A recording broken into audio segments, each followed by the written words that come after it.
Vallahi Lushkin, meni yerim. Qolaversa o'sha paytlarda Lushkin haligi yechilmagan masala edi. Voy. O bo'yiga yetgan qizning otasi bo'lishi. Endi shu it borasida ham tortishmaylik. Sen umuman ovchi emassan. O'zim tinib ketyapti. Haqliymiz. Oyog'im tortib qoldi. Men buni ko'rib, xursand bo'lishim kerak. Vachara, ot bilmaydi.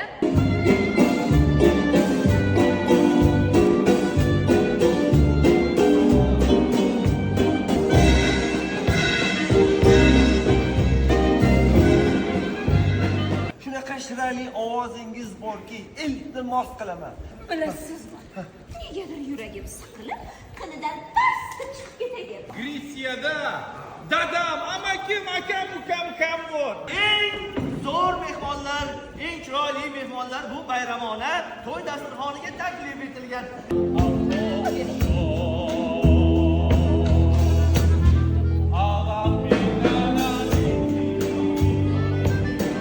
Hozir butun dunyo taraqqiylashgan. Hamma joyda yetimlarga bor. Menga qolsa elektr chiroq. Bitta ham kelsa boshqa narsa emas. Pul dunyoni o'ylab turmush qiladiganlar ham bor-da xonim.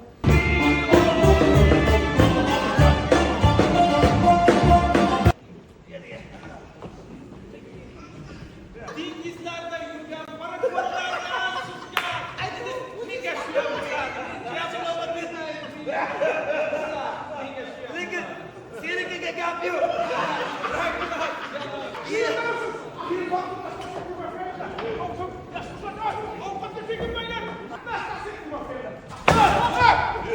Meni aziyatdan bo'lmaydi.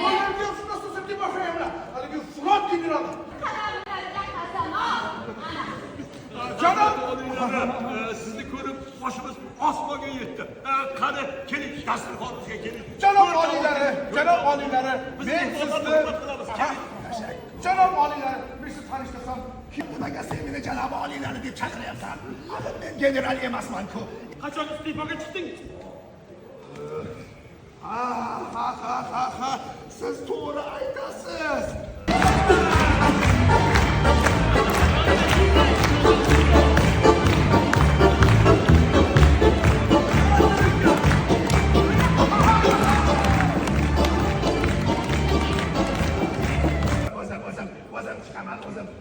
O'zim chiqaman.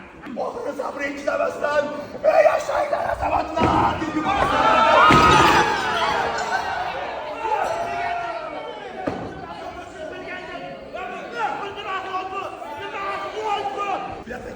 keling. Mana bu yerga chiqing, mana bu yerga chiqing. O'sha damlar bir esimga tushib ketdi-da. Shelbraslar. Ana shu.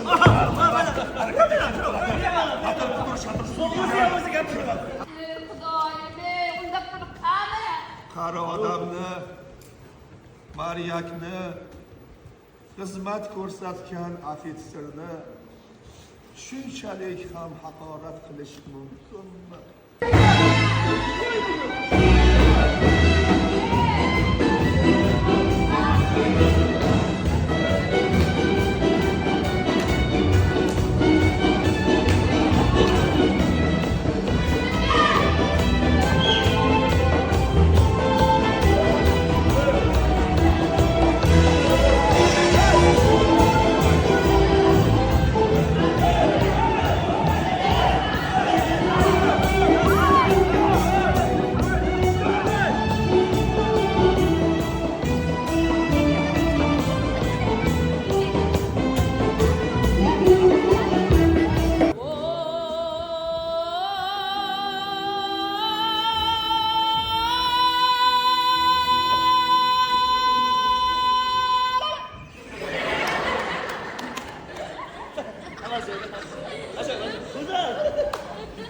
Endi bu ko'rganingiz shunchaki tomosha, bu to'yniki to'palang. Shuning uchun to'yda bunaqa voqealar bo'lishi ham mumkin, bo'lmasligi ham mumkin.